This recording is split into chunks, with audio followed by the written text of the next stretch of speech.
Hello,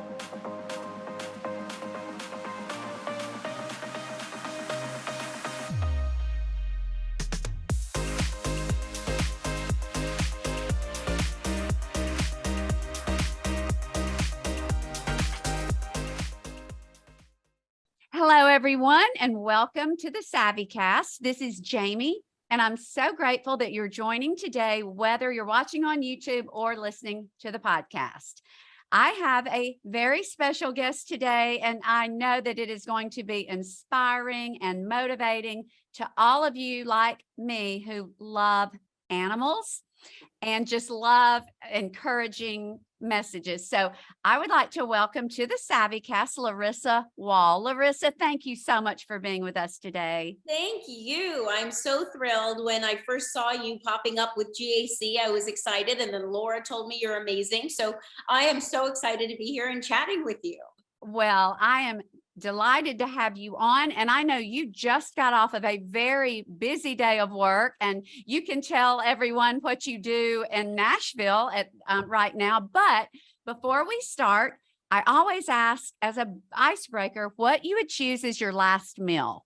I love that. Thank you. That is a perfect first question, especially after my day. A glass of wine, if that counts, and sushi. I love, I mean, I can't pick a specific role because I love them all, but some kind of good sushi and a nice glass of cold white wine. That is awesome. Well, you are in a fabulous foodie place in Nashville. They have some fabulous restaurants. And well, first of all, tell us about who is Larissa Wohl and what are you doing now? Great, thank you. Well, so I started I started rescuing at a very young age because my mom was a huge animal lover and was always pulling in stray animals.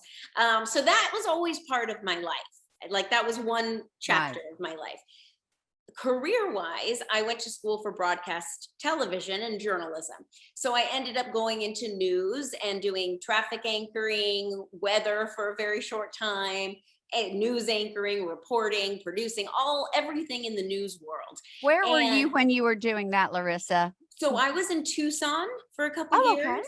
Okay. Then I was in Bakersfield, California for a couple years, very small town. And then I was in San Diego for a while. And then I ended up at Hallmark. So it was a really weird thing where I had the television side of me. I had the animal lover / I mean, honestly, I spent more hours working at a shelter, volunteering with shelters than I did actually working for my real job.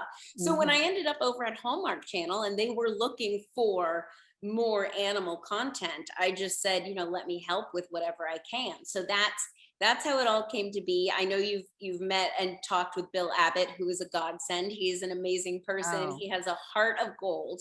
And I've always been a fan of his, and he's just truly wonderful. And he and I were able to really build something so special. I just released a few weeks ago a podcast with Bill. He is a king and just such a fine man. So those of you who may not have seen that episode or listened to it, please check out Bill Abbott.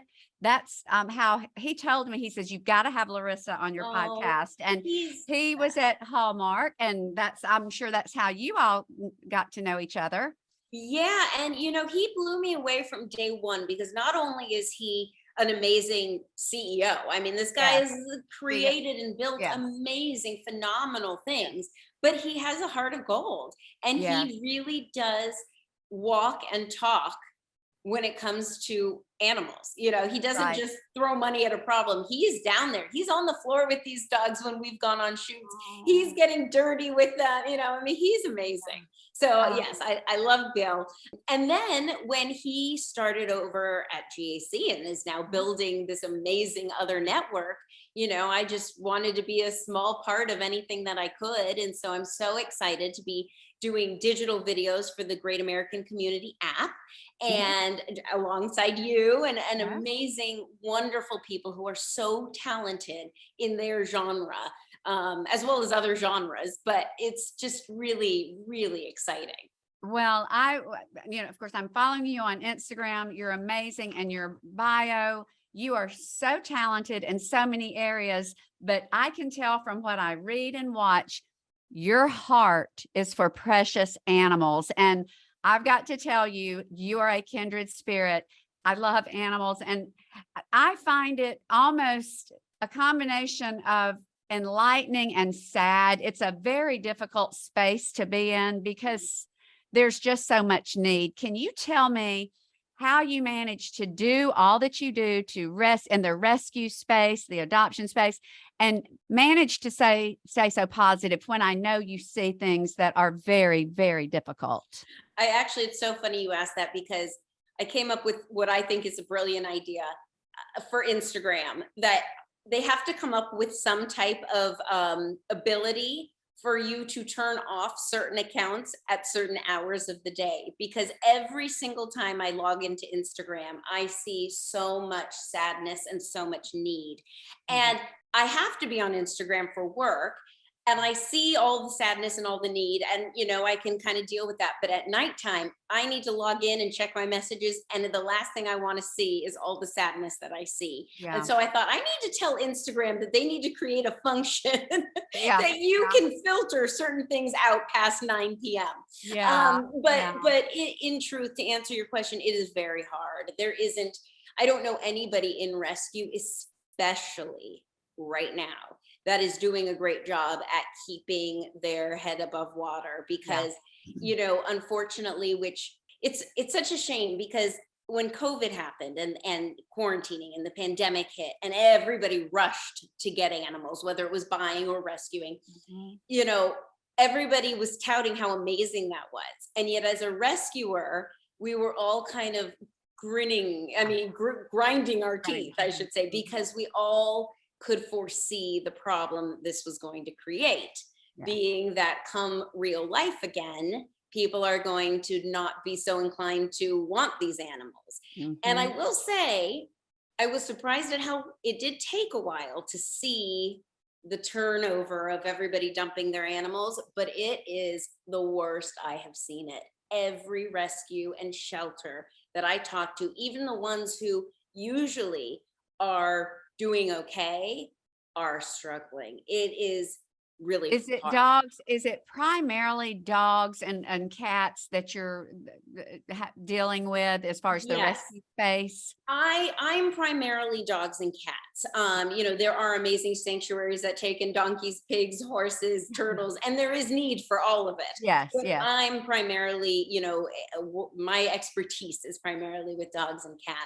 And right now, especially big dogs are having a hard time, because people will step up to foster little dogs, because how much trouble can a little dog get you into? And it's a lot, actually. Yeah, I know. But people think that little dogs can't do much harm in a house, Right. but they can. But people are wary of bringing a big dog into their home that they don't know. I mean, I get it. So if anybody out there has ever thought about fostering or adopting, I mean, now is such a great time, because the need is so great, no matter what city you're in. Even if you could take a dog out for a day and do like a little field trip, which some shelters allow you to do, sign up. It helps the dog so much. Well, Larissa, I know that you're in Nashville, and I'm sure you work very heavily with local organizations there. But for those listening who, whatever state they're in, do you always start at the Humane Society or Hand and Paw or private? What are your best tips for someone who says, I want to help? What can I do? Where do I start? Thank you. Thank you for asking that. So yes and no. If you're very new to the animal world or the rescue world, going to your local shelter or humane organization is a great place to start, especially humane organizations, because they are funded different than shelters. Shelters are funded by the government. So as you can imagine, if you walked into a DMV, they're overwhelmed. So getting a lot of one-on-one attention, or being able to call someone up and say, I'm fostering this dog and it just threw up, what do I do? You're not going to get anyone on the phone. Right. So if you're a newbie, if you're an anxious newbie like I was, go to a smaller rescue. where you can really get some one-on-one hand holding, or humane association or humane society. Usually they have sometimes, and I not all the time, but sometimes they have more volunteer groups that have been set up that are there to help you guide you along with the process. Now, once you're not a newbie, I would absolutely urge everyone to not go to the Humane Society, because that's where other people can go, but pick some of the really small rescues in their area that don't get any help or notoriety. And if you go on like a petfinder.com or an adoptapet.com and you type in your zip code, no matter where you are, you will find a list of animals that live or are sheltered in organizations near you. And you can then look on their website, call them, send them an email, see what they need. So that's a great tool, even if you're not looking for an animal, but if you want to find organizations near you to start kind of looking into what you can do to help. Okay. So Larissa, I know that you can foster as well as adopt. Can you explain how helpful fostering might be, just not only for the organization, but for the dog or for the cat, even if it's for a day or a week or a month? Yes. So you hit it right on the head. For the organization, it helps them. Most rescue organizations actually survive only on fosters. And for those who don't know, a foster is somebody who agrees to take in an animal into their home temporarily. Could be a day, could be a week, could be 3 months, could be until they're adopted. It depends. And basically gives that baby a home and teaches them how to be a family pet. So oftentimes these dogs that come out of shelters or come out of bad situations, they may never have been given the opportunity to be around kids, to be around other dogs, to know that they shouldn't jump on the couch, to know that they need to potty outside, all the things that we want out of a pet. They may never have learned, and it's not their fault. They unfortunately were, in bad circumstances. So as a foster mom or dad, you're kind of dedicating your time and your home to teaching that animal what it means to be a family pet and kind of setting it up for success so that when it does get adopted, it has a much higher chance of staying in that household. Because a lot of times people will adopt an animal and then after a day, a week, a month, say, I love the dog, but it keeps chewing or it keeps barking or it keeps whatever, and returns it. And that, it happens. You always want to find the dog that's right for you, but it's more traumatic for the dog to be bounced around. So if an animal, whether it's a cat or dog, has been in a foster home, it can cut out that step sometimes, because hopefully they've been taught some of the rules, not always, not everything. Foster parents aren't miracle workers, but they can start the process. And so not only is it helpful to the shelter or organization, because they can't keep bringing animals into their care if they don't have foster homes for them to go to, but B, it's allowing that animal a chance to decompress, to learn that they're safe, to kind of come out of their shell. Foster parents are often the ones that know best who should adopt that animal, because they're the ones that are with them 24/7 and can kind of get a sense of their personality. So it's truly life-saving all the way around, and it's fun. There are always things. You're always going to come home to a poop on the floor or something ripped up occasionally. Keep your shoes high up, keep your nice purses on a high shelf. It's like having a toddler. You adapt because they're learning. They're babies or toddlers, or they haven't been trained. And I so often think that, oh my goodness, you really have to recognize how much patience and understanding you need to have. They're sweet little animals. They don't come here knowing how to be perfectly behaved. And, God made them to be loved and trained and with love. But I was recently at an event where there was a hand and paw, and where they go into the hospitals. I love that. But that requires a lot of whoever owns that pet, because you train with them. But I saw there were some fosters, and there was a litter of, I believe, 4 siblings. And I could not imagine, because I probably would have gotten one had we not been in this remodel that we're currently in.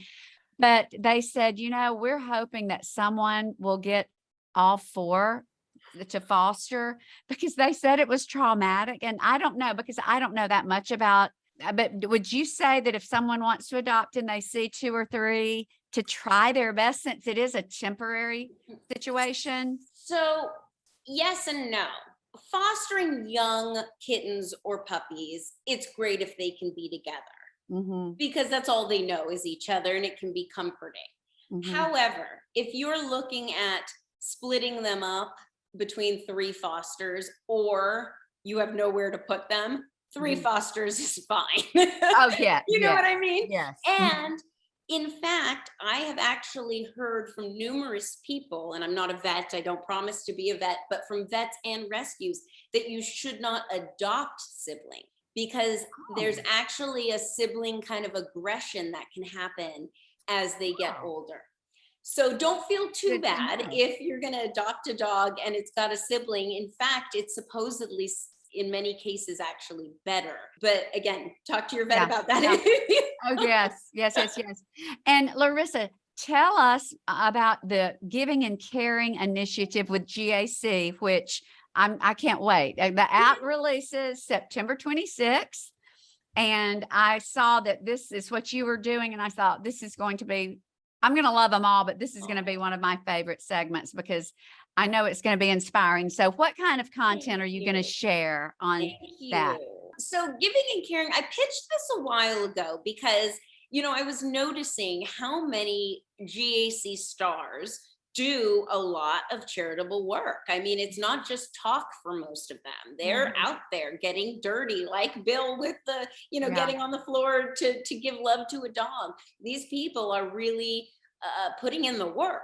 And so I talked to Bill and I said, we should do a little spotlight on everybody. And it's kind of grown from there. So it's I'm going to be talking pets and showcasing animals that are for adoption. That's kind of my baby. But then in addition to that, kind of expanding to be about a lot of different philanthropic avenues. So many people, Jen Lilly does so much to help children. Danica does so much to help children as well, and spread and educate others. Trevor Donovan is helping with bullying that he's created, and he's going around to schools. I mean, so there's so much that people are doing that, goodness, I didn't even know existed, and until you hear some of the ways you can step up and help, you kind of just float through your life and don't think about it. But when you hear these people and what they're doing, I mean, a friend of mine loved photography and became a shelter photographer, volunteer basically, because she realized the need that these shelters don't have someone to take good photos of the animals. So, I mean, it's there's so many ways. Yeah, it's hopefully inspiring someone to go, wait, I can do that, or maybe I should look into something. So that's kind of the theme of Giving and Caring. Oh, well, that is so fabulous. Now, I know that you just launched a brand new television show in Nashville, Channel 2. Well, tell us about that. Yes, no, it's very exciting. My boyfriend is in Nashville, so I'd been going back and forth from LA to Nashville regardless. But then I ended up getting this job to help launch a lifestyle show here in Nashville, which was so exciting because Nashville is such a booming city and has so much to talk about. Food, as you mentioned, clothing stores, beauty treatments, I mean, there's just so much, and inspiring people. So it really seemed right up my alley, and it's been amazing, and it's been a lot of work, but it's been a lot of fun. And it's called Local On 2. It airs on, for some of us, it's Channel 2. For others, I think it's a different channel, but it's News 2. It's the local ABC affiliate. And it's been amazing. I mean, it's nice to get back into a chaotic rhythm when that's what you're used to. Well, I saw that on your show, you have pets that come that are available or animals that are available for adoption. Is that a part of every segment that you run? You showcase? When they hired me, I was like, I can help you launch this, but pets are coming along. Oh, I love that. Hey, that's a good condition. I agree Like, with that. you take me, you get the pets. So. I love it. You're an advocate. I think that's fabulous. So every day of the week, what time and how long are the segments? Thank you so much. Monday through Friday, it's from 2 to 3 p.m. Nashville time. It's an hour-long show, but we fill it with a bunch of segments, and we do try, as time allows, to highlight one animal per day from a local rescue or shelter that needs a home. So, I can't do the whole hour, although I wish, but at least we're mentioning. What's your success rate of getting animals adopted? Is it pretty high from the show? It's hard to know from this yet because we literally just launched, but from past shows, especially ones that I've worked with Bill, we've had phenomenal success. Phenomenal. I mean, thousands. And it's so amazing to be able to keep up with some of these people. I still text message with some of the families that adopted from us way back when Bill and I were working together. And it means the world. I get little birthday messages from the dogs, and it's just awesome. Sweet. And cats. And of course, everybody that worked with us went home with an animal. So I get to catch up with them too. Well, can you just, first of all, can you just tell us and we'll list all of this in the show notes. What are some of the most helpful organizations for those who say, I can't. Hold on, Jamie. 1 second. That's okay. I love it. What kind is a devil dog? Oh my goodness, that face. Goodness. This is Maple. She's we have no idea what she is, but the minute she hears anybody, she gets on high alert. So my boyfriend was walking out a friend of his. That's so fine. She's our guard dog. So I'm so sorry.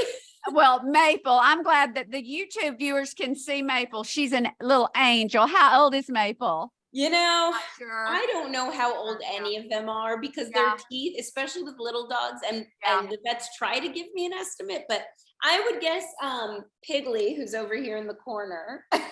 Oh my goodness, what an angel. And Maple. Piggly's being very quiet. Right now she is. Right now. It's a good day today. Oh. Yeah, I would guess these two are probably around 8 or so. Yeah. Well, everyone has different capabilities, and some, I'll list links that maybe people can contact or learn more. But can you tell me, are there places that personally are highly reputable and that even just a little bit of a donation goes a long way? Because there's so many things out there. What are some places that, hey guys, if you even give a small donation, it will be put to great use? This is such an important topic because rescues need your money. Rescues are desperate for your money, but it is very important to know where your money's going. Right. I would recommend, I know a lot of small rescues that I would recommend in Los Angeles because they're friends of mine. And here in Nashville, Casa Transport is one here in Nashville, CASA. They transport animals. Casa makes house, right? Okay. There's one in LA called Deity Animal Rescue and Foundation, DEITY. Okay. She is a godsend. She is just amazing. And then I would also recommend, on a larger kind of universal umbrella, Bissell Pet Foundation. Kathy Bissell, who has worked for years with Bill, she is, I've never been able to put her into words. She's amazing. She's an angel, and she puts that money where her mouth is, and they divvy up to various rescues and shelters. So it's almost like they do the hard work. They're an umbrella for a lot of organizations that might not ever be discovered. Yes. So that's where I would say, if you don't know anybody in rescue personally that where the money's going, give to Bissell Pet Foundation, because they do the work to make sure where their money is going is legitimate. Okay. Well, if you will share all the links to those places, I assume all we need to do is go to the website and there's a way to donate. Yes. Because honestly, to me, that's one of the easiest and best because they know exactly where the need is, what the need is. And even as Christmas comes and, toys for the pets are just basics. But, well, as we round this up, I know you have so many stories that will inspire others, but what is one of your favorite stories of just a sweet adoption story or rescue story that would just leave everybody with hope and just Yes. I caught you off guard. I know you have a trillion. No. There's so many stories of animals changing people's lives. My favorite story that isn't necessarily directly about an animal, but kind of indirectly. I was doing a segment about different ways you can help animals that you probably didn't ever realize. And we had a guy on from San Francisco who turns rock climbing rope into leashes that he then donates to shelters or rescues that need them. And you can purchase them too, but he also donates a bunch. And there was a woman who reached out to me via email who said, it's hard not to get teary-eyed. She said she had a terminal illness and she was passing, and she had cleaned out her home of a lot of her things and given them away to people. And the last thing she needed to get rid of and couldn't because it meant so much to her were her rock climbing ropes, because she had been a rock climber and she couldn't get rid of them because that meant like the end. I'm getting goosebumps. Wow. And she saw that segment and decided to donate them all and felt like at peace about that. And I thought, I've got chills all over. Wow. I thought, on such a bigger level than even one pet changing somebody, which there are many amazing stories, but for something that wasn't even necessarily pet related, to hear that hit such a chord with her, struck such a chord, was just amazing. Well, Larissa, you're obviously beautiful on the outside and the inside, and you're so inspiring, and you make me want to do more.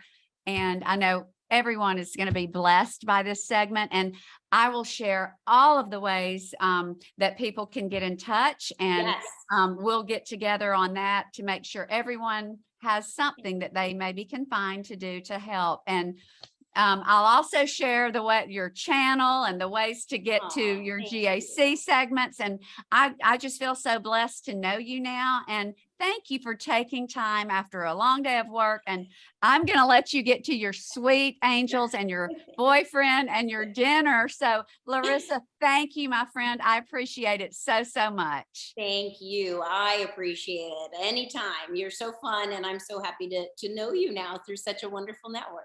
Awesome. Thanks, Larissa. You have a great day. And to everyone, until next time, you have a wonderful day as well.